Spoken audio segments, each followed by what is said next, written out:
with acute lower back pain, meaning you've thrown your back out or you're having some severe back pain where you can't stand up straight, when you're dealing with problems when you've been sitting for a while or difficulty rolling over or getting out of bed, there's a couple things we need to take into account here.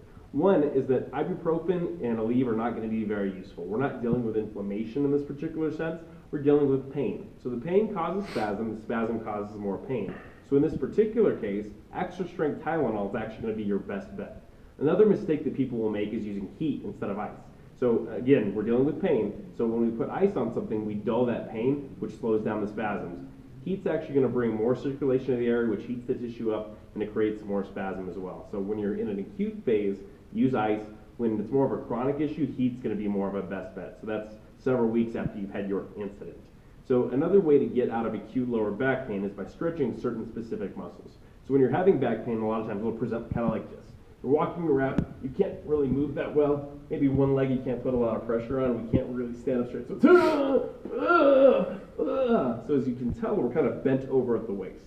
So we don't really want to do any stretching where we're bending forward. So two really good ways to address this is by stretching the quads, which you'll notice the hip flexors have spasmed, and the calves as well. Because most of the time when we're having this presentation, we're on our toes, we're bent at the waist. So two basic stretches you've probably done since PE. We're going to go ahead and grab onto the thigh there, keeping our body upright. We hold this position, and it's really important to hold this stretch for a good 30 seconds. So I usually recommend 2 rounds of that, so I'll do each side twice in a row. So a 30-second hold, switch sides, 30-second hold. So the reason why we do 2 rounds is the first round you're still moving through the tissue and trying to loosen it. The second one we actually get a really good stretch. If we try to do a third round, the level of change from the second to third is not nearly as much as the first to the second. So think about doing a minute on each thigh. The second part of this is going to be a calf stretch. So there's 2 ways you can do this.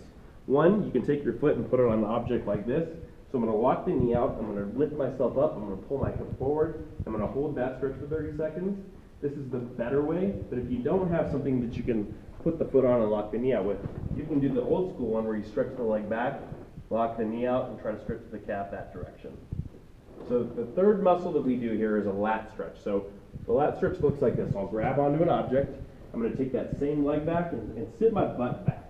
Once again, I want to stay in a protected stance here, but I want to stretch this muscle. So the reason why is the lat ties into the lower back as well.